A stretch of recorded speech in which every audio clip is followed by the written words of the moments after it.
The Hollow in Appalachia, Chapter 1. The Road into Silence.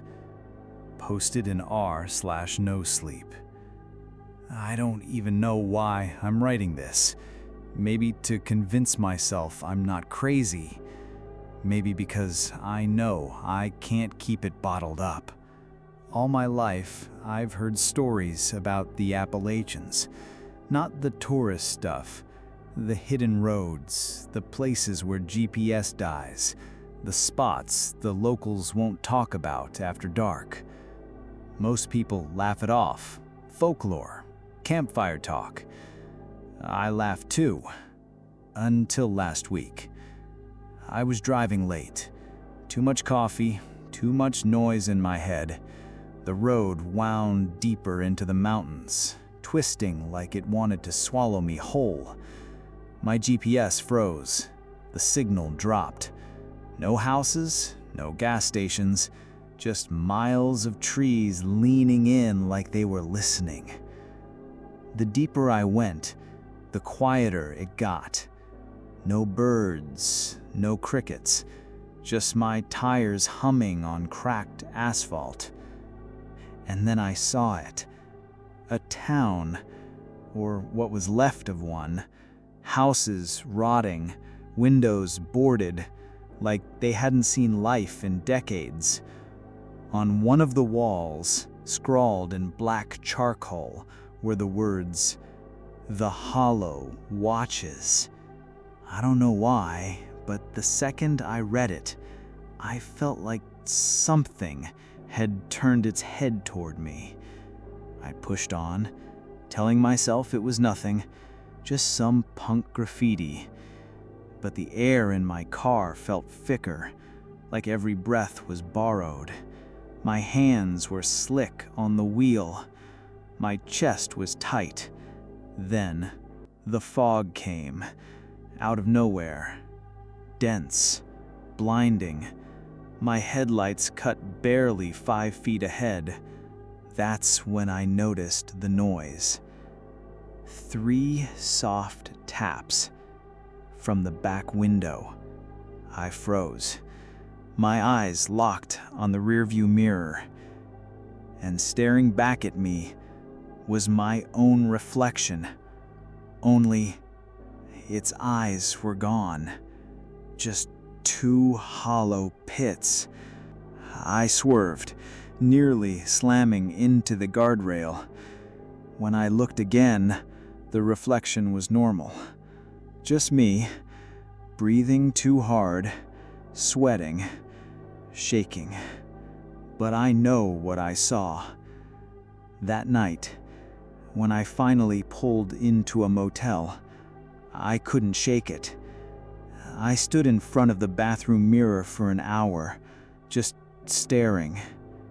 And once, just once, my reflection smiled. Chapter 2. Whispers in the Motel. Posted in r/nosleep.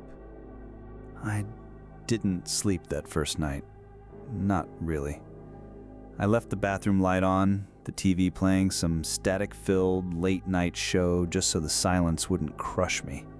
But silence has a way of finding you.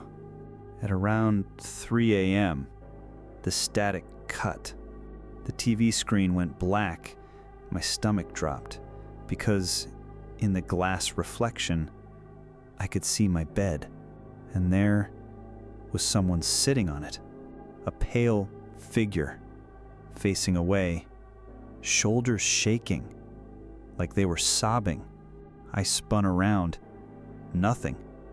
The bed was empty, sheets untouched. But when I looked back at the screen, it was still there, still crying. I ripped the plug from the wall, sent sparks across the carpet. The screen went dead. My heart was pounding so loud it drowned out everything else. That's when the phone rang. The motel phone, the one by the bed. Every instinct told me not to touch it, but I did. A woman's voice whispered through the static. Not words, just sobbing. And then You shouldn't have looked. I dropped the phone. My chest felt like it was caving in. I grabbed my bag, threw everything in. I didn't care about the time, didn't care that it was still dark outside. I just needed to get out. But when I opened the door, slowly, dreadful, the fog was waiting. Not outside the building, inside, seeping down the motel hallway, thick and gray, swallowing the buzzing ceiling lights one by one. And through it came the sound. The same 3 taps. This time, not on glass, on the motel door. I slammed it shut, locked it, pressed my back against the wood until my legs gave out. The tapping stopped, but I swear, something was breathing on the other side. I should have burned the damn thing, that little wooden figure with my hollow face. I thought burying it would get rid of it.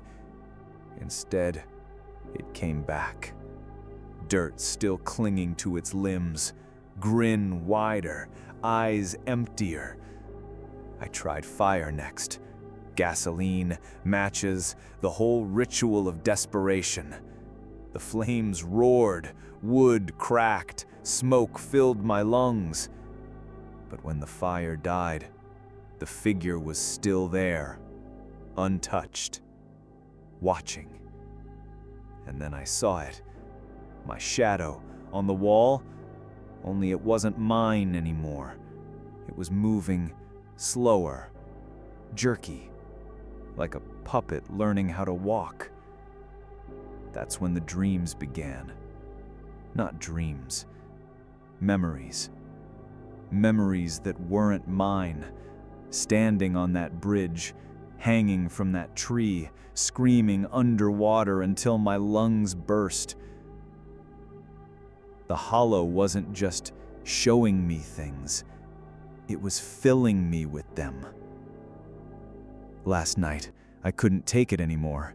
I drove back out to the mountains, past the broken sign, past the dead houses, all the way to the bridge where I first felt it.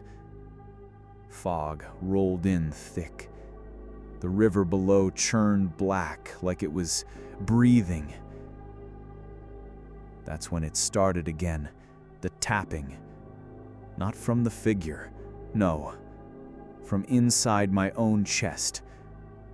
I looked down and saw fingers pressing through my ribs, pushing from the inside. The figure slipped from my hand, landed on the bridge, and then, God help me, it stood up. It leaned down, nose to nose, and whispered in my voice, "You've been hollow all along." Then it shoved me backward. I fell. Water slammed into me, cold, dark, endless.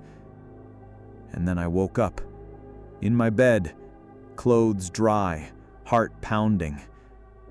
But the mirror didn't show me. It showed it, my hollow reflection, smiling.